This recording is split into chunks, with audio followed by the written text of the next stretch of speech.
Convos, Conversations with Professionals in the Film Industry. And I could not be more excited to have Roberta Munroe with us. Thank you for being here. Thank you for having me. I'm excited to be here. Yeah, we're super excited. I have a million questions. This segment of Pro Convos is sponsored by the Montana Film Office. And for those of you who are filmmakers and you are looking for an amazing place to shoot, Montana is the place. So if you would like to come out here, talk to the Montana Film Office, and they will definitely do a showing of the area. So Roberta, I want to jump right in because we all have a lot of questions. I know that Rocky already tested raising her hand, but I'm going to let all of the rest of you attendees know. I can see your names on the side, and we would love to just have questions for Roberta. This is what this is about, is getting the chance to ask her stuff. So if you have a question, there is a button at the bottom that you can hit raise your hand, and I will make it so that we can see you. If you do not want to have your face out there, there is a way to just make it so it's a black screen and you can ask your questions. But we love to see your face and be part of this. And I just like to start a little bit with some background. So Roberta, I have followed you, but go ahead and tell us just a little bit about your background in the film industry and what you're doing now. Sure. I started in the film industry at the Toronto Lesbian and Gay Film Festival. So I was like the co-director there, primarily administration and dealing with filmmakers. Then I went to the Toronto International. I'm originally from Toronto. And I moved from Toronto to New York, where I programmed the No Border section of the IFP market, as well as ran a really swanky gay bar, which is and then I came to Los Angeles in 2001, about 16 years ago, and to run Outfest, which is the Los Angeles Lesbian and Gay Film Festival. And during that same year, I got hired to take over the shorts department at Sundance and program them and sort of create a world with them for shorties. So that's what I did. And then I left in 2006. So for 10 years, I've been producing. And if you look at my IMDb, I've been producing about 30 shorts and 3 features. And right now I am working on my own feature to direct and producing other people's work, feature and short, documentary and narrative. I'm working on a feature doc called Shame on You. I'm working on a short with the AT&T Hello Lab in conjunction with Fullscreen. And that is called The Last Two Lovers at the End of the World. It's a really beautiful film that is being shot by Hans Charles and directed by Nefertiti and Gubu. And it's very exciting. That's what I'm doing. And I'm taking care of my dogs and smoking a pack of cigarettes a day. Yeah, so you're a little busy. Is that what you're saying? So we are super excited to have you because our platform specializes in short films and we have a lot of short filmmakers. I guess my question right off the bat, and then again, anybody feel free to start jumping in whenever you guys are ready, but I know you really specialize in the short form and our filmmakers would love to know what you as a programmer, what you as a filmmaker recommend to people that makes a solid short film. Like what stands out for you? Well, the biggest thing that I forgot to mention when I left Sundance is that I wrote a book. So you could find out what I think. Yes. And it's, there's plenty of copies that are, I don't know, I go on Amazon all the time and to see who's leaving messages. And you can also get it in an audio form and listen to my dulcet tones for 9 hours. So those are good for the drivers. And the number one thing that I say on every panel, every masterclass, every sort of workshop like this is there is a significant difference between the structure of a short film and a feature. And it's something that is getting taught more and more in film school, but if you didn't go to film school, like I didn't go to film school, you're inundated with rules and regulations for narrative features. And it's a very different structure. So understanding a short film structure, I believe, is the foundation for your writing, because as we know, your script is really the foundation for a great film. And people will say, well, what's a short film structure? What's the difference? The difference between a short film structure and a feature structure is that with a short, you can come in at any time during the story and you can leave at any time during the story. We're not following that, sort of first act, second act, third act structure. And I'll tell you several reasons why, and this is going to save you so much time. One, when you do that 3-act structure in a short, it's often too long. Mm-hmm. Like 20 pages, 25 pages. And 2, opening sequences in short films are the bane of every festival programmer's existence. And I know that you want to do it because why not? But I'm going to tell you why not, because you're not going to get in. And it means it sort of sets it up for a feature. You introduce characters in a way that takes you 7 minutes for us to even know who these people are or what the story is about. And I can tell you that the most successful films that I've seen, short films that I've seen, you know exactly who these people are. You don't always know exactly what the story is about, but I can tell you 9 times out of 10, you know where we're going in the story. And well, we're not looking at predictability, we're looking at structure. And if you just bring us into your story, you only have, what the sweet spot for shorts is about 8 to 12 minutes. Mm-hmm. I like them closer to 8. I think that it's if there's another number 2 question that people ask me is, how long should my short be? Mm-hmm. So the real answer to that is your short should be as long as it takes to tell the story that you're telling. Mm-hmm. And which brings us back to structure. Tell a short story, in your short film. Don't bite off more than you can chew. Don't have 7 locations. Don't have 15 characters. Bring it in and give us something that we can emotionally connect to as an audience in a short period of time. And that can be a 1-note joke short or a 12-minute drama. But in either way, the structure is the same. Bring us in, give us what we came for, and get us out before we forget what we came for. Yeah. I'm going to open up. Christian has a question here. Go ahead, Christian. Hi, Christian. Hi. So you've been commissioned by the UN to produce films that focus around children, women, and reproductive rights. So my question is, what is the impact that you see short films can have on issues like that?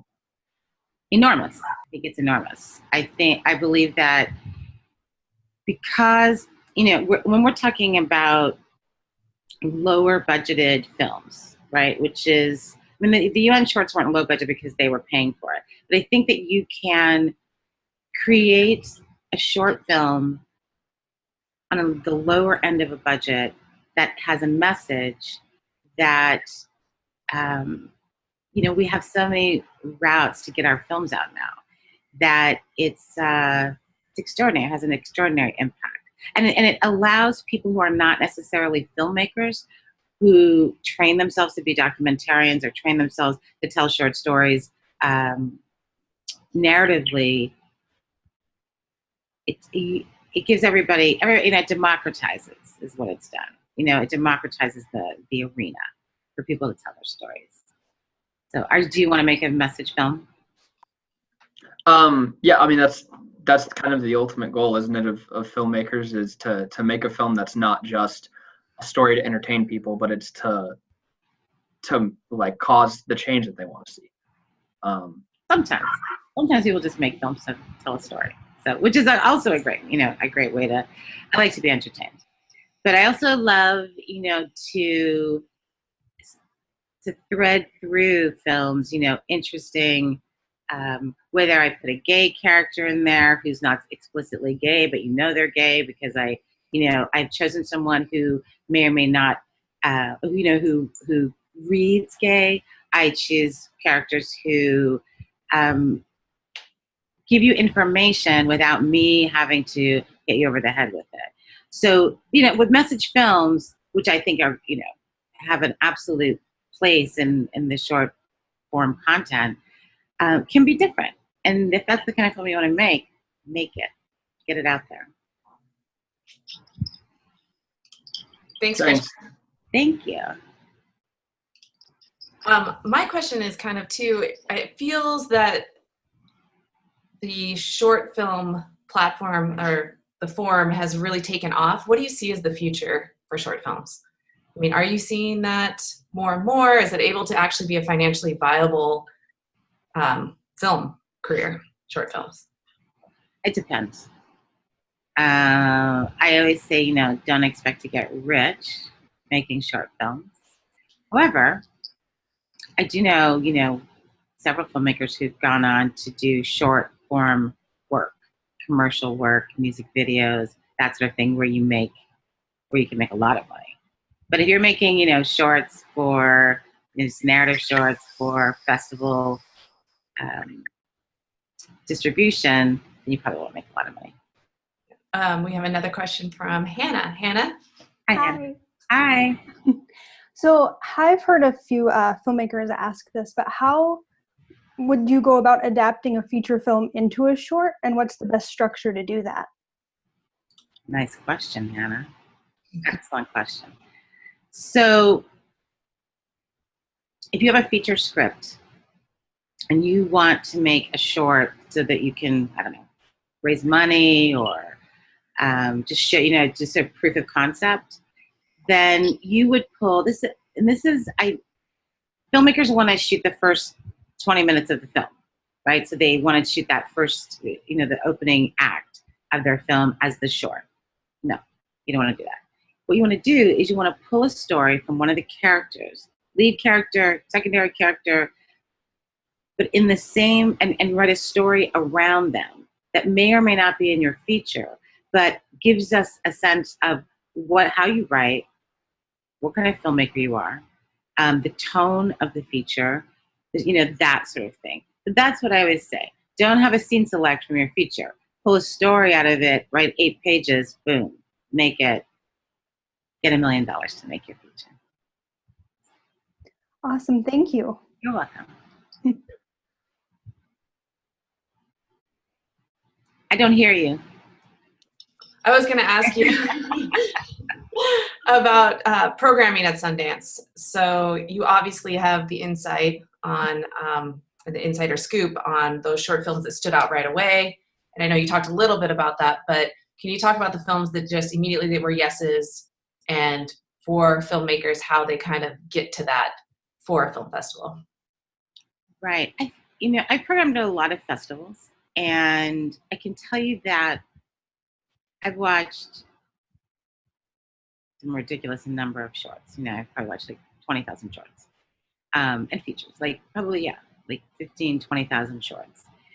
And the ones, I avoid saying this film sucks or this film is, fantastic, because it's not my job to decide whether or not it sucks. It's my job to decide whether or not it works, whether or not it will work for an audience, whether or not the filmmaker has realized their vision and has captured a moment in this short. The ones that stand out, you can tell that the filmmaker revealed themselves as an artist. And it's the hardest thing to do in any art form, to share with an audience what you really believe or what you really think about, whether you believe it or not. And those are the films that stand out. I can give you some titles like off the top of my head. So David Lowery's Pioneer won the Grand Jury Prize at Sundance. It's the most beautiful film. It's 2 actors in one room with 4 camera angles on a bed. The little boy in bed and his father's talking to him, and it's 15 minutes. And it's one of the most beautiful films that I've ever seen, because David revealed himself as an artist. I'm sure you all know Taika Waititi. He did, myriad of features since his first short at Sundance. His first short at Sundance was called 2 Cars, One Night. And I know for sure that's on the internet. That's on YouTube or something. Mhm. And Two Cars, One Night, a fabulous short. I forget how long it is. But you can tell he just revealed himself as an artist. It's a beautiful experimental film, because not all film is straightforward narrative or straightforward documentary. But one of my pals, Abigail Severance, did a beautiful experimental film. I believe it was called Siren. And I just knew when I saw that, like the first minute, that this was someone who was in love with this movie and was going to share everything that she had to give. So, that's how you know, that's how I know. And as somebody who's made, I've written and directed 5 films and produced all of these films and worked with first-time directors and 5-time directors. And I can tell you that even for me, if I'm not waking up and going to bed thinking about this project and, working out script kinks as I'm driving and that you feel that energy, when something matters to you. And you also know when you're just doing something for money or you're just doing something to try it out. And all of those reasons are also great. But if you want to get something out there in a magical way, where you're getting into top tier festivals or, 1 million views online, that film has to be part of you. Mhm. And, my first short was Danny and Alice, and it was about domestic violence in a lesbian relationship between 2 Black women. Hmm. And I knew that I believed in the film, and I gave it my everything to make that movie. And it wasn't until the premiere of the film, I was in London at BFI, and I realized I walked into the theater and there was, 350 people sitting there to watch it, that I was about to really reveal myself in front of the audience. And I almost had a panic attack because I was like, whoa, wait a minute, I forgot. People are going to see this movie. But that's why you're an artist, right? It's courageous. It takes great courage to figure stuff out there. So don't go halfway. Don't be halfway courageous. Just go all the way. And whether it's a one-note joke or, a domestic violence between 2 Black lesbians, give it everything. How did that screening go? It went really well. Yes, it went really well. And it played in front of a feature. And the entire audience stayed for the Q&A, and the feature director wasn't there. So the Q&A was like all Roberta Munroe all the time. And we just got to talk about, what it meant for me to make it, what it meant for women to watch it. It was primarily, there was lots of men in the audience, but it was primarily a female audience. And it was magical. It was scary. It was magical. So, Roberta, we asked to field some questions, and we got a lot of questions, and some of the people are here actually Yes. attendees. So Marina, I'm gonna put you on the spot. I hope I said that correctly. But you had a lot of wonderful questions that we wanted you to have an opportunity. So. Hi. Hi. I wasn't ready for video. Are we ever ready for Sorry about that. I thought I turned it off. And my dog is really happy. I did have a lot of questions which actually have been addressed. Oh, good. But one of the questions I have is, when trying to raise money, sometimes, we go for the brands, and then the brand has input into creative and into the visual. So can you advise on how can you integrate the brand that's giving you the money to make the short into a script or film? Where are you making such a way that it works for the film? Right. And where are you making it? LA. In Los Angeles? Yeah. Well, I think that it's up to you as the writer to lead a client or a financier, investor, through the story. It will be your exquisite storytelling in the pitch that will lead you down the road that you want to go down. And I believe that as artists, it's something to practice. It's something to hone, because so much of the story is in our brain, and we are not the best at telling it. I can tell you how many filmmakers say to me, no, but I know what it's going to look like. It's like, well, I don't care what you know. I care what the production designer is able to glean from the script. I care about what the actors are going to be able to glean from the script. And it's a skill that has to be developed, because walking people through your story. I've been on, I've also been, a judge on on panels where filmmakers come in and they are pitching their story. So I can't tell you how many times, if 9.9 times out of 10, the filmmaker won't answer the question. So I'll say, well, how much money do you need? And they will tell me where they're shooting and how many actors they have and what camera they want to shoot on and what cinematographer they've brought on board. How much money do you need? And they will tell me how long the script is. And they will tell, and it's a skill, because, as if you've read my book, if you've ever, if I've ever produced your movie, or if you meet me over martinis, you know that I'm a really direct person. And however, I have a really soft heart. And I know how painful and difficult it is to be an artist, particularly in America. I don't know where everybody is on, in this chat, but it's difficult, and you have to really stand and deliver on behalf of your story. And so the better you can do that, I think that women tend to be a little bit better because we know how to kind of, the way our brains work, however sexist that may seem. Women just have different brains, and we manage, we sort of master the world in a different way. And so I will say that when I am on panels, that women tend to, when I ask the question, they'll be like $35,000, or whatever it is that they need. Because I always ask filmmakers, how much money do you need, to see if they actually understand their story. Because I know how much money you need. And I can tell you in in Butte, I can tell you how much money you need. In Los Angeles, I can tell you how much money you need. In Charleston, I can tell you how much money you need.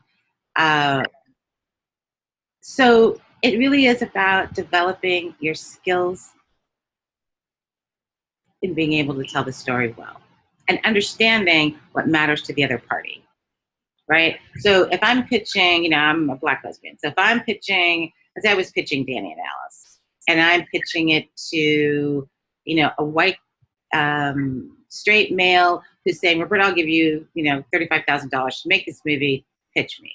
I'm not going to necessarily be talking about the intensity of the internal pain of what it means to be a Black lesbian in America, because that is so specific to me, just to other, and not that we can't cross over and have an understanding of each other, but we don't sit in each other's shoes, right? I don't know what it's like to be a white straight man, and and I have lots of white straight friends, male friends, and I listen to their stories and I'm like, that sounds terrible. But the understanding that who's sitting across from you, what matters to them, right? And so what matters, if I'm oftentimes when I'm sitting with people, particularly people who are financing things for me, or doing me a favor, give me a camera package or something like that, it's because they support me, right? They want to support Roberta Munroe.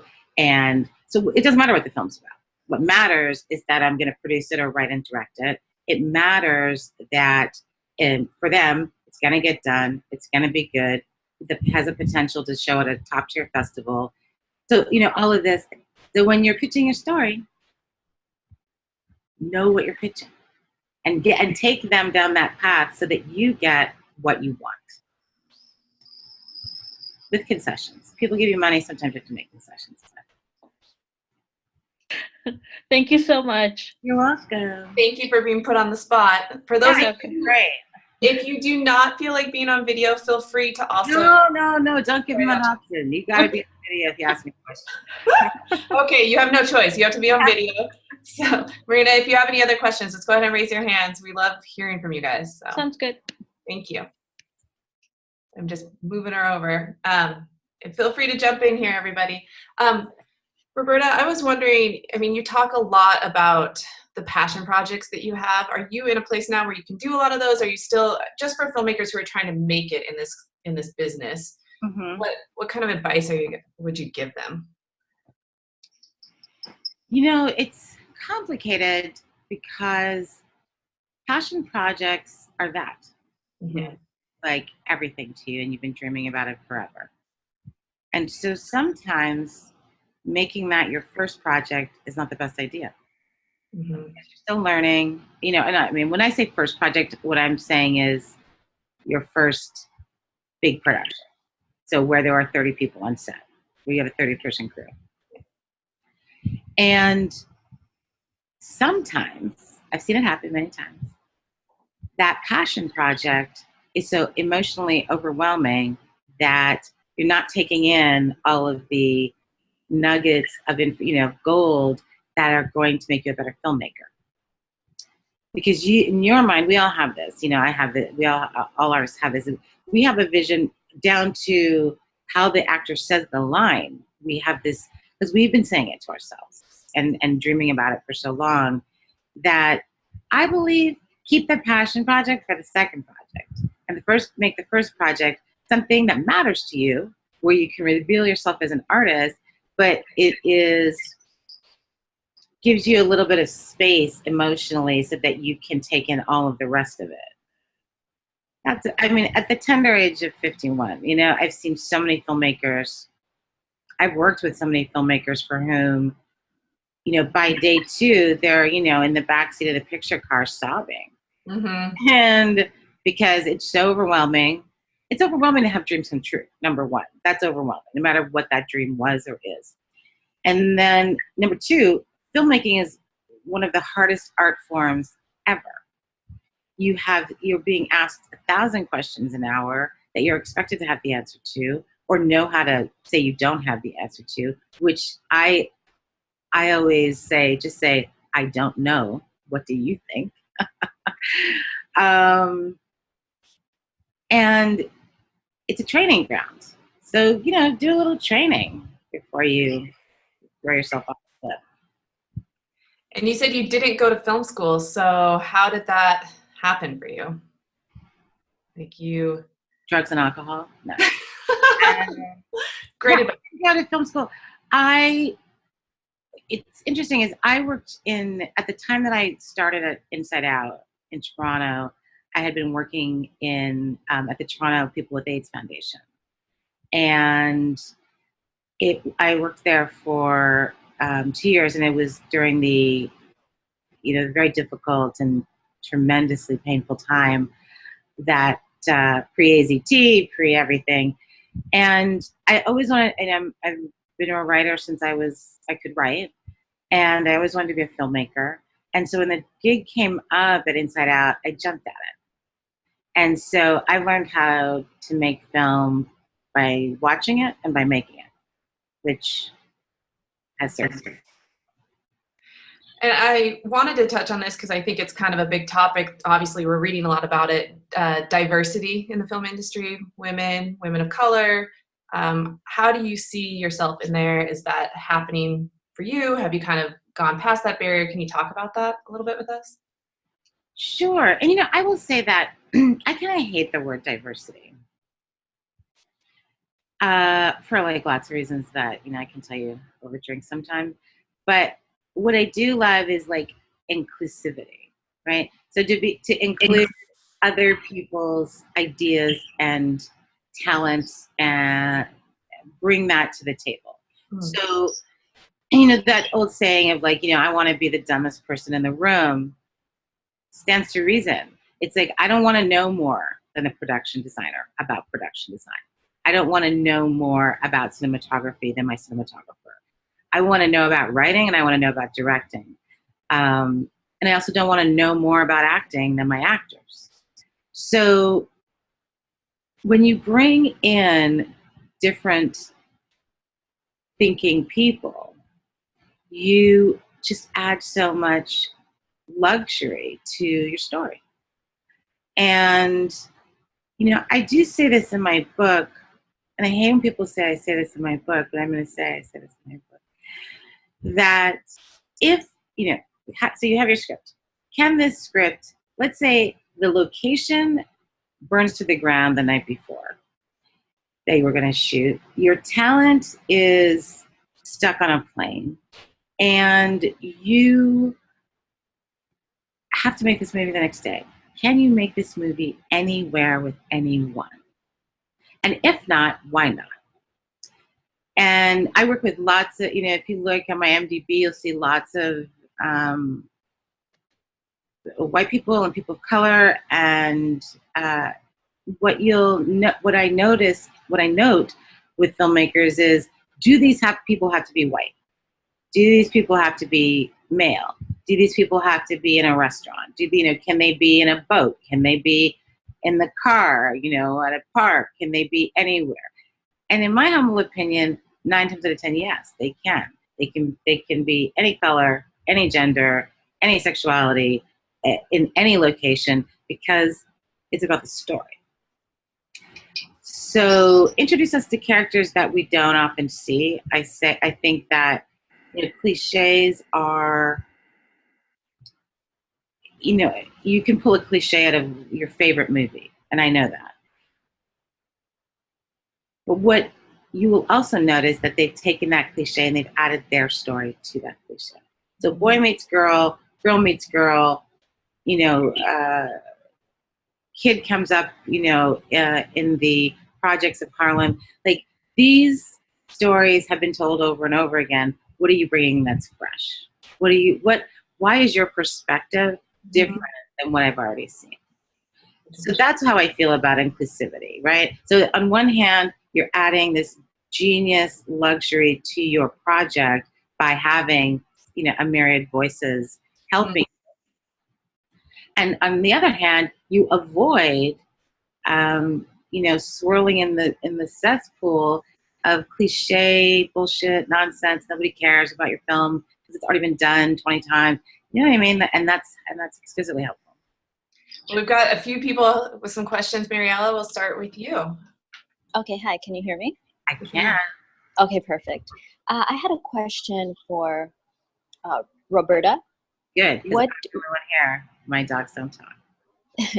What are the top 3 mistakes that you would say that new filmmakers beginning to do any type of short film make, or at least that you've seen? It's funny. There's like 2 of my least favorite questions. What are the top 10 things I should do to make a great short? And what are the top 10 things I shouldn't do to make a great short?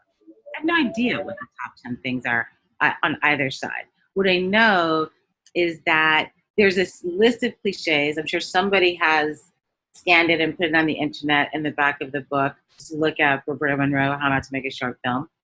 But are you taking, so I'm going to give you an example. One of my least favorite things to see in a movie, any movie, from anybody, is people talking on the phone. It's my least favorite thing. It's like they pick up the phone, they don't say hello. They say yes to meeting up with somebody and don't talk about a time or a fucking place. I'm like, why am I watching this, right? But it's a device that filmmakers use because, I don't know, you don't have money and you want to, so you shoot this person on the phone over here, or you just shoot this one actor talking on the phone, and we find out what, transpired. My least favorite. But I have seen it work. I have seen it work perfectly. I have seen it work in a way that made me think, it's so funny that you hate that, but here it works. So I can't answer that question here, right? Because that's an unanswerable question. I mean, don't make movies with idiots. That would be my top. That would be my top, thing to say. Like, if you want to be successful, surround yourself with people who are as smart or smarter than you. That's the number one thing. I'm going to quote you. Don't make movies with idiots. We'll just put that into your thing. I say it to myself. Mariella, did you have another Thank question? you. Thank you so much. Yeah, thank you. You're welcome. Marina? Hi, Robert. I wanted to follow up on the inclusivity. I have a script that I wrote about 2 lesbians of color. Mhm. And so far, I haven't seen the backlash, but there's so many people who talk that you shouldn't write from the voice that you don't have. And my approach to it is it's a human story, and I just chose to represent that story through these particular women who are in a relationship, blah, blah, blah. But so many people get told that you shouldn't write from experience that you don't have. You shouldn't represent or lie because you just don't know. And how can we be inclusive when we don't have the experiences to represent all for it? Well, you write a script. So this is a very hot topic, as we all know, in this like bullshit call out culture that we have, where we're all being sort of boxed in and getting smaller and smaller instead of getting bigger and bigger. We're creating a world where, it's it's untenable what's happening right now.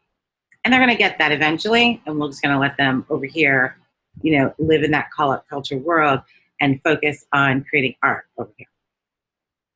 What I can tell you, it's such a, someone may have already, but I'm sure that someone's written a book about it.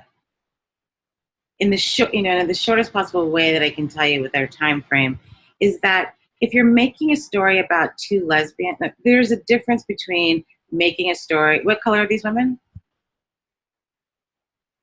I can't hear you. So why I chose. Yeah, but what color are they? What? I just don't want them to be white. I wrote a story about two people, and I made the choice to make them women and make them women of color, because if I make them female and male, there will be a power dynamic that I do not want to be part of the script. Then if I make them white only, then there's again some power. So I'm making them as like I'm trying to remove all these power layers to make them just two women, and because I'm choosing to make them women of color because again, there's no white power overpowering somebody else in there. I have not made a choice of who they are. I'm open to casting. I just don't want other issues to overpower the story that I have. Right. Of just two women who work together. Right. Who love each other. Right. So what I would say to you and to everybody, and to myself, is that when you're writing a script, if you think to yourself once even, I'm writing a script about two lesbians, then it's not going to be a good script. And if you say to yourself, I'm writing a script about love or hate or what it means to work in an insurance company or what it's like to be a dog owner, you know what I mean? Like the story, that's what I'm saying. It's like the story, it should be able to be anybody, right? This could be any of these people. It could be, a white straight guy in a wheelchair and his super beautiful African Black wife, right? And their story about the dog they have that they love. Do you know what I'm saying? So write a story, like make it about the story, and don't necessarily make it about the, the superficial layers. And so, because once you write the story, I go into casting a lot. Obviously I've cast a lot of movies, and I sit in casting, and casting directors have various, they have needs, right? They want to know what what we want and how we want it, and. But I have gone into casting and with the script and just said, I just did a short last year, I think it was last year, The Sibling Code. It stars Jonathan Lasecki, who's a white gay man in LA. It stars Amy Okuda, who is Japanese. And it stars Amy Hill, who's also Japanese. And the script initially is about a brother and a sister who have to who are in a funeral home. It's a comedy. It's like a one-note joke. It's very short, 8 minutes. And we saw Amy Okuda. We loved her. And I loved her in, How Not to Get Away with Murder. And I've always loved Jonathan Leszecki, and he's a pal.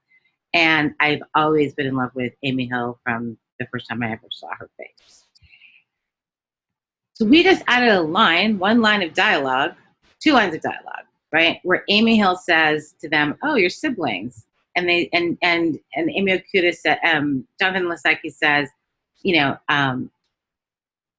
I was the chosen child, right? As opposed to Amy, who's the like biological child. And we move on. It's not about that. It's not about their different races. It's about the stupidity that they are engaging in Amy Hill's funeral. See what I'm saying? Focus on the story. What is the story? Right. Yeah. Thank you. But that's what I'm saying. My story is simple, but if I add the white male to it, I think it becomes less simple because there's power issues, and that's why I'm trying to remove that.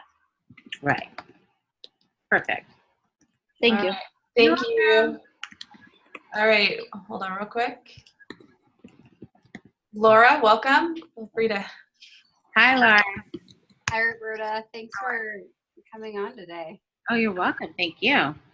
I just had 2 really quick questions. I just wanted to ask you about some of the obstacles you had when you were younger as a filmmaker, maybe just presently, and maybe some of your research that you've done as a filmmaker for documentary. If you have any insight into that. Well, I'm not, things get easier in some ways as you move forward in your career, and then they get harder in other ways, right? So I think, I really believe that when I was younger, I probably wasn't as courageous as I am now in the projects that I choose or don't choose.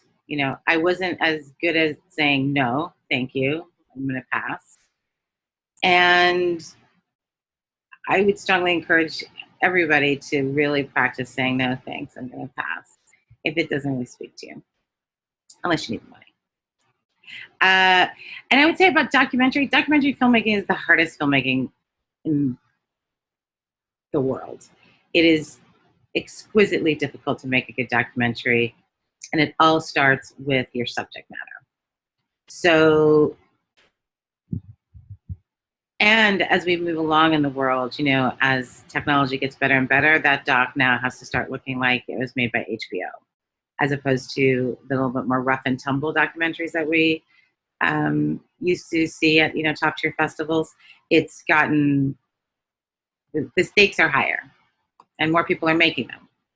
So I would say that the research, hire a researcher, number one. It's not expensive, and it's well worth the money to have somebody who's dedicated to, unless, unlike me, you are all about the details. I am all about not the details. I am all about the big picture. I am all about the concept, the emotional energy that I want in the film. And I hire people to take care of the details. Like, how are we going to get from A to B to C to D? How are we going to get there? That's their job. My job is to come up with the idea and write the script or, the treatment, and then, but don't work in a vacuum. I think as documentary filmmakers have made a few, and sometimes I think that we can work in a vacuum and get submerged in the story content without stepping back and seeing that there's a whole world out there and how that world interacts with your subject matter, whatever that subject matter is. There's a lot of documentaries out there. Many of them not so great. Some of them pristine, exquisite. And you have to decide what kind of documentary filmmaker you're going to be. Not that you would be, that you would choose to be a bad documentary filmmaker, but you really need to decide that I'm going to give the next 2 to 3 years of my life to this project and understand, and create a world for people to come into that they wouldn't necessarily have seen had I not brought it to their attention. Okay. So Diane Wyman, I worked with her at Sundance, and she's at Participant Media now. And I interviewed her for my book because I love her and I think she's amazing. Also because she really believes in filmmakers, right? She was one of the founding people of the labs and the Doc Fund at Sundance. And she said, you know, your family is interesting to you. You think they're crazy or quirky or funny or, you know, whatever you think, but you have to transcend that and understand how would an audience experience your family or your grandmother or, you know, whatever it is that you want to make this doc about. If you're making a doc about, you know, sexual assault on, you know, rape in high schools, look and see who else has made a doc about that, how many have been made, what are the, you know, and also to, you know, not just theatrical release documentary or, you know, Netflix documentary, but PBS and, you know, all of the nonfiction arenas, and find out what they missed. If you feel passionate about it, find out for you as an artist what they missed. So I'm working on this documentary right now called Shame on You, I was mentioning earlier, with my producing partner, Jamie Knoll, who I believe is on here being supportive. Thank you. Mm-hmm. And the film, you know, on its outside is about rape culture and homophobia and misogyny, but really what it's about is the effect of sexual shaming and what comes out of that, and how, you know, Roxane Gay, I already ordered, I don't know if you guys have ordered it, and I don't work for her and I don't even know her, but her new book, Hunger, is an exploration, you know, a memoir exploration about a gang rape when she was a child, when she was 10 or 12 years old. And she's telling us a story from the perspective of her body. I cannot wait to read this book, you know, and you know, buy some stocking Kleenex, I know for sure. But, you know, she is giving us something that we don't know about. And we don't know about it at this level in this way that I'm sure she's going to write it. So when I talk about this documentary that I'm doing, it's like we want to give people an understanding of what it really looks like, what the aftermath of being sexually shamed is, right? What the potential is. That Pulse Massacre is about sexual shaming. You should be ashamed that you have sex with men when you have sex with women. And so, you know, so when you're exploring your documentary work, find out what other people have missed. Okay. Thank you, Laura. This has gone super fast, so we are already at our time, but we'll do one more question. There is one more person. We're already at our time. I just got started. I know. I feel like we could talk for like 2 hours. I'm going to promote Jamie here. She's got a question. Jamie. Hi. Hi. We're in the car right now. Say hi to Rocky. I'm from an audition. Like, you gotta tune in. So my question for you is, how do you decide what projects you want to take on? Because I know you get pitched tons and tons of projects all the time. You probably get 100 for every one. How do you decide which ones you want to go for? Well, I have to like this script. I have to like the story. Obviously, that has to mean something to me on whatever level. So even if it's about two bros and their, you know, fascination with ping pong, I have to like the characters. I have to like who they are and what life means to them. You as a filmmaker, you're talking about when I'm producing work, right? So you as a filmmaker have to know your story, and you have to believe in it as much as I believe in it and more. So oftentimes producers, you know, tend to sort of carry your vision for a while, like intermittently, as the artist are struggling with the writing or with actors or whatever you're struggling with, raising money. And so I have to know that if I'm going to take my hard-earned heart and carry your vision, that it really matters to you, that what I'm pouring myself into is significant. And it's important to understand the business of filmmaking.